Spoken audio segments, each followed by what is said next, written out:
A reading from the first letter of St. Paul to the Corinthians. Brothers and sisters, thus should one regard us, as servants of Christ and stewards of the mysteries of God. Now it is of course required of stewards that they be found trustworthy. It does not concern me in the least that I be judged by you or any human tribunal. I do not even pass judgment on myself. I am not conscious of anything against me, but I do not thereby stand acquitted. The one who judges me is the Lord.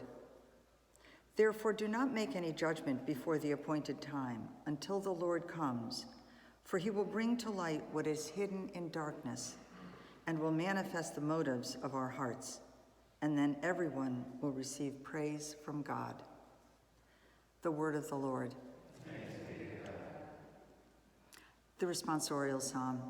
The salvation of the just comes from the Lord.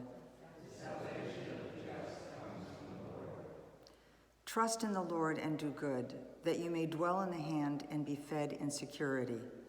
Take delight in the Lord, and he will grant you your heart's requests. Commit to the Lord your way. Trust in him, and he will act. He will make justice dawn for you like the light. Bright as the noonday shall be your vindication.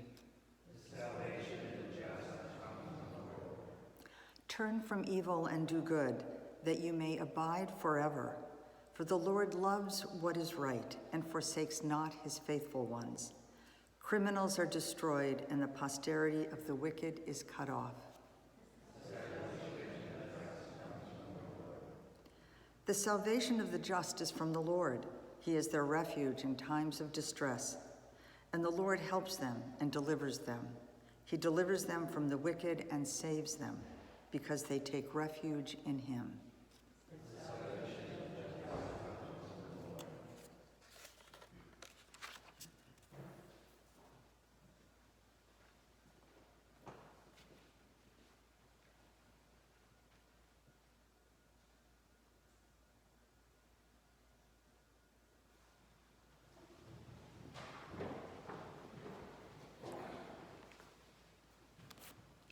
The Lord be with you. A reading from the Holy Gospel according to Luke. The scribes and Pharisees said to Jesus, "The disciples of John the Baptist fast often and offer prayers, and the disciples of the Pharisees do the same, but yours eat and drink." Jesus answered them, "Can you make the wedding guests fast while the bridegroom is with them? But the days will come, and when the bridegroom is taken away from them, then they will fast in those days." And he also told them a parable. No one tears a piece from a new cloak to patch an old one. Otherwise, he will tear the new, and the piece from it will not match the old cloak. Likewise, no one pours new wine into old wineskins. Otherwise, the new wine will burst the skins, and it will be spilled, and the skins will be ruined. Rather, new wine must be poured into fresh wineskins. And no one who has been drinking old wine desires new, for he says, "The old is good."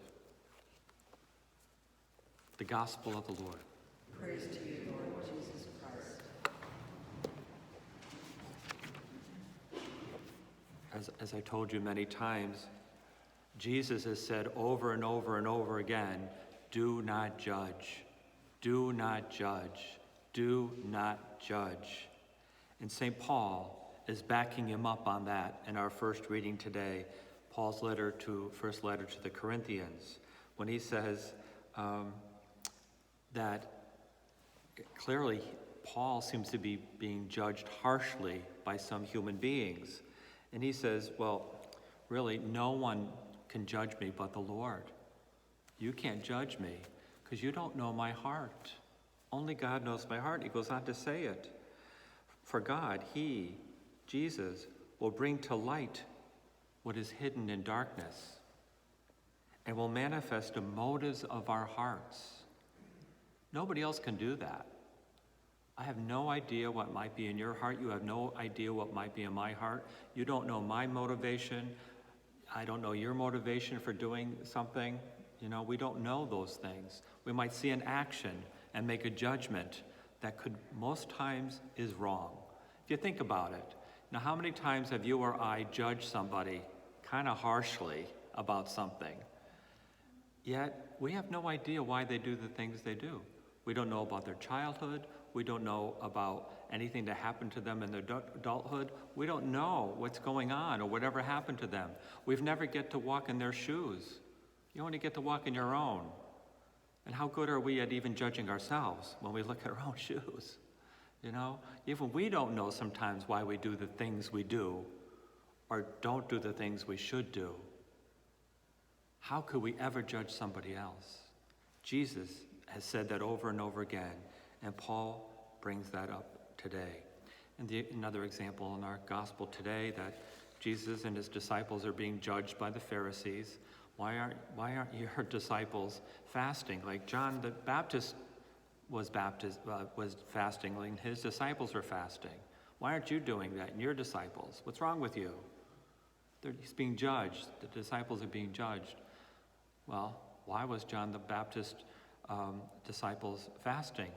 They were fasting because they knew the Messiah was coming soon. They wanted to be open, emptying themselves to receive the Messiah.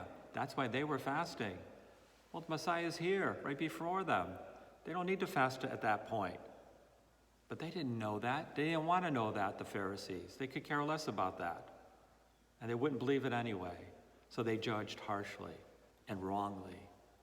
So Paul tells us, leave all judgment to God.